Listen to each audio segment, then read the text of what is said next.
But even the most ruthless pirate crew could not silence every witness forever. As the Royal Navy expanded its patrols and colonial authorities united against piracy, the trail of vanished ships, drifting wreckage, and missing crews slowly exposed the scale of their crimes. One by one, pirate strongholds fell, captains were hunted down, and the men who believed the sea would hide their atrocities faced trial, the gallows, and iron gibbets. In the end, the same Atlantic that had concealed their massacres carried the evidence that brought the Golden Age of Piracy to its brutal end. Enjoy the video, and don't forget to subscribe. Trace your finger along the map from Nassau toward the Windward Passage and picture the year 1718 as the smell of rotting oak, boiling pine tar, damp hemp rigging, stale bilge water, sulfur, and salt drifted across dark Atlantic swells beneath low storm clouds while snapping canvas echoed through every shroud and stay. Few nightmares haunted merchant sailors more than rumors of a pirate crew that never allowed a single witness to survive. Whether every tale proved true mattered little because terror spread faster than any vessel under full sail. A typical pirate sloop hunting these waters displaced roughly 90 tons, measured nearly 75 feet along the keel, and carried pronounced tumble-home supported by massive white oak futtocks fastened with hand-forged iron spikes exceeding 11 inches in length. Every seam had been packed with twisted oakum before boiling pine tar sealed the hull during repeated careening operations upon isolated Caribbean beaches. Salt crystals formed within the planking as tropical heat expanded the timber by day before cooler nights contracted every board, demanding endless maintenance from exhausted sailors armed with caulking irons, adzes, wooden mallets, and heavy pitch buckets. Their articles of agreement promised equal shares of captured wealth, compensation for shattered limbs, and democratic votes for choosing officers, yet those written rules concealed a discipline enforced through relentless violence. Long before any broadside thundered across the sea, the crew studied prevailing winds, tidal currents, mast silhouettes, and even the smoke rising from distant galleys, calculating the precise moment to attack while ensuring that no frightened survivor would ever carry news of their identity. The hunt usually began before sunrise when visibility remained distorted by sea mist, drifting barely 15 feet above the waves. Lookouts balanced inside the fighting tops scanned every horizon through polished brass spyglasses while experienced helmsmen adjusted the whipstaff by fractions to exploit favorable currents invisible to inexperienced navigators.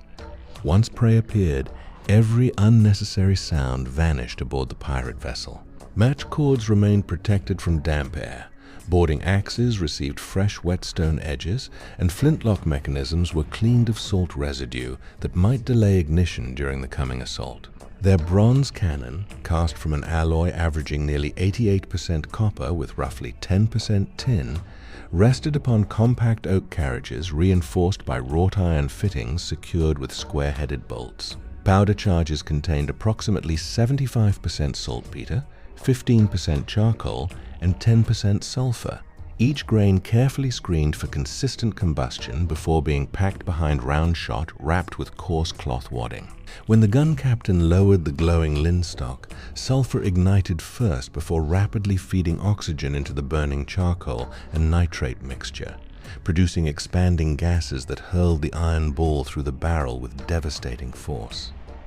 Upon striking an enemy hull, the projectile rarely created a neat opening. Instead, it shattered thick oak planks into thousands of razor-sharp splinters that exploded through crowded gun decks with greater lethality than the cannonball itself.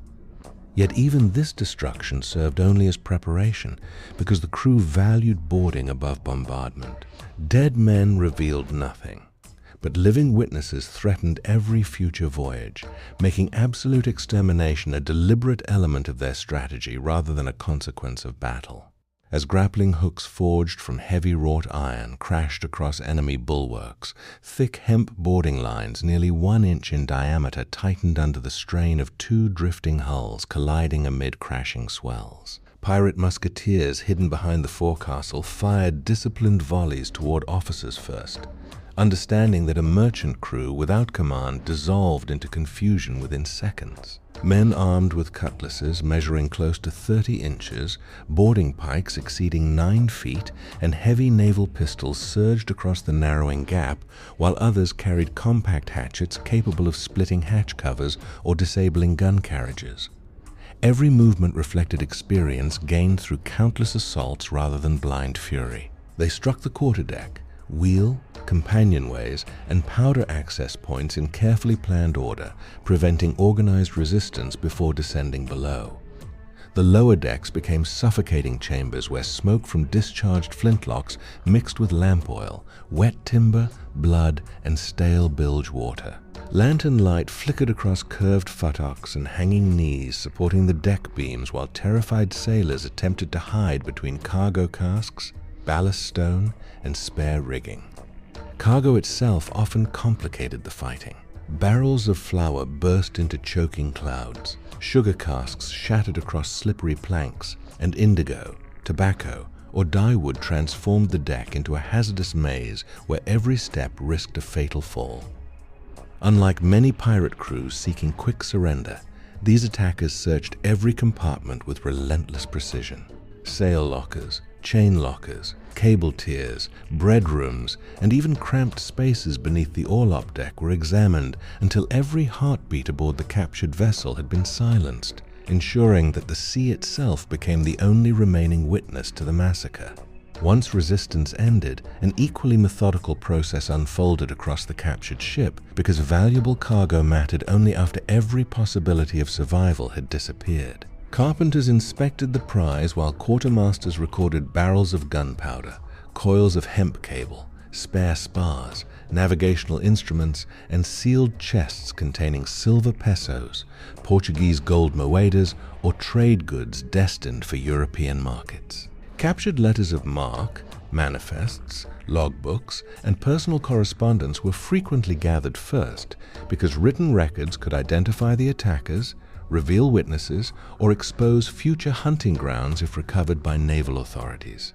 The pirates often hacked away distinctive carvings from the stern, removed figureheads, altered paint, and replaced damaged rigging so that any vessel taken into their service became difficult to recognize. Hull planking scarred by cannon impacts received temporary patches fashioned from spare oak boards secured with tree nails before fresh oakum, and heated pine tar sealed the seams against seawater. Pumps worked continuously because every collision loosened caulking, allowing the bilge to rise inch by inch beneath the ballast. Experienced seamen knew that neglecting even a narrow seam could admit hundreds of gallons during a long passage, gradually weakening frames, knees, and futtocks through constant saturation.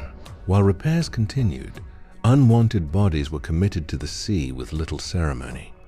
Heavy stones or damaged iron fittings were lashed to corpses before they disappeared beneath dark Atlantic waters where scavenging fish, crabs, and currents erased nearly every trace. By leaving neither survivors nor recognizable evidence, the crew transformed entire merchant routes into corridors of uncertainty where missing ships simply vanished from the records, feeding legends far larger than the brutal reality itself.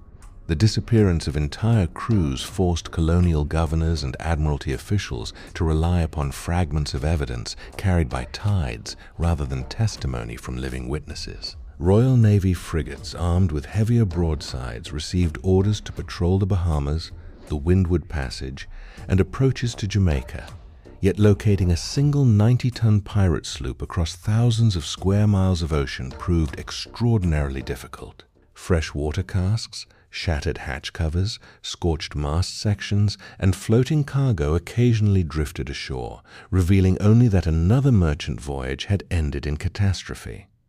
Insurance rates climbed, captains altered, established trade routes, and convoys became increasingly common because every isolated sail upon the horizon threatened complete disappearance. Ironically, the pirate crew's greatest weapon was no longer its cannon or cutlass, but the silence left behind after every attack, a silence that transformed ordinary stretches of open sea into places feared by even the most experienced mariners. Eventually, relentless patrols, informants, and the tightening naval blockade reduced the freedom that had allowed such killers to vanish across the Atlantic. Whether destroyed in battle, captured at anchor, or scattered by storms, the men who believed no witness could survive ultimately failed to erase every trace. Their victims disappeared beneath the sea, but missing manifests, abandoned cargo, damaged wrecks, and scattered naval records preserved enough evidence to reveal a campaign of calculated extermination that became one of the darkest legends of the Golden Age of piracy.